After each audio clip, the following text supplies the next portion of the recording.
Hey guys, welcome back to Food Alley. We're in Long Beach, California today to pay a visit to a Cambodian noodle house. What I learned just now as I'm editing this video is that this spot actually belongs to a Cambodia town in Long Beach, which has the largest Cambodian population outside of Cambodia. I actually did not know anything about Cambodia Town before coming here. My friends were simply asking me to go get some lunch at this very popular noodle joint, so here we are.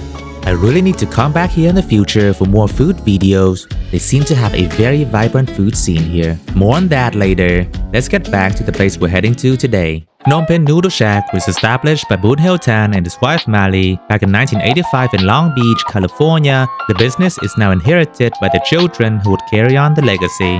The restaurant has been featured in articles such as Eater LA, The Infatuation, Mixed Mac, and many more. The place is usually packed and there's always a line outside, so make sure you give them a call beforehand for reservations. Stepping into the busy atmosphere of this mom-and-pop restaurant, it heightens your hunger even further. You just know when you're in it for a treat. The restaurant is small and comfy, with family pictures, Cambodian arts and artifacts everywhere. Though nothing fancy, but perfect for its name Noodle Shack, it is a solid 8 for the setting. The menu offers a variety of different types of noodles, but we are going to stick with the OG today. It's simply Cambodian noodle soup, but I would really recommend ordering these the dry version. The main difference is, instead of the soup, the noodles will be served with a sauce mixture and a bowl of soup broth on the side. Speaking of soup broth, it is the first thing to arrive at the table, and there's a gigantic bone marrow sitting in each bowl. A few moments later, and here come the stars of the show. I ordered a Phnom Penh special, dry as I mentioned, with a loaded amount of protein toppings that could easily please any gym bros. If that's not enough protein, you could always order some more on the side, which we did for some homemade beef balls. What I like to do is squeezing a little lime or lemon over the noodles for a touch of acidity. Next, just mix your bowl up so the sauce is evenly distributed, which I think they already did that for us. Nothing to it now, let's try the noodles first.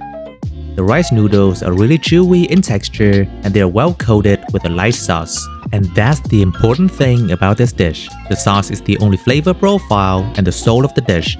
Quality and the flavor all depend on how good the sauce is. And to both my standards and expectations, I 100% approve. The homemade beef ball has a sausage-like texture and is quite bouncy. What you could also do is to add the hot sauce or sriracha to add some extra flavor and heat. And we're also gonna add some of that extra noodle sauce and mix. It sure adds more depth and flavor without being too salty or anything. The sriracha also gives it some heat. By the way, did you notice there's a huge piece of fried dough earlier? That, my friend, is char kway, aka fried breadstick, a very popular item in Asian cuisine. What you wanna do is take a piece of char kway and soak it in the soup broth. The bread will absorb all the goodness from the soup. You can eat it straight away or leave it a little longer in the soup, but be careful not to leave it too long like I did here. Up next, we have nam hing, aka round bread. For this one, you pretty much eat it straight up, no topping or dipping needed. It is a little sweet, doughy, and crispy on the outer shell. If it does get too doughy, just simply wash it down with some of their Thai tea. It's a perfect sweet and creamy refreshment. And last but not least, we have nam sakil, aka the meat bread. It's hollow on the inside and filled up with stir-fried pork and onions. These taste alright. The filling is not much to brag about, and the fried pastry outside could be a little too much dough.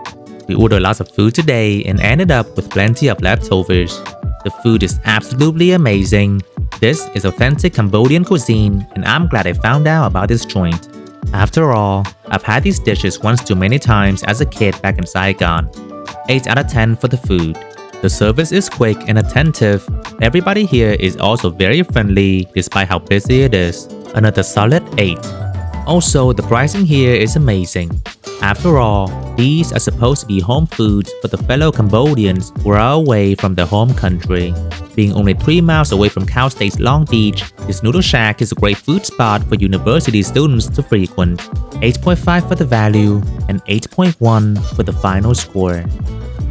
And that's it for today, folks. Do give this noodle shack a try when you're in town. I can guarantee that it would not disappoint. Remember to let me know down in the comments which restaurant I should try and review next. And until then, I'll see you next time.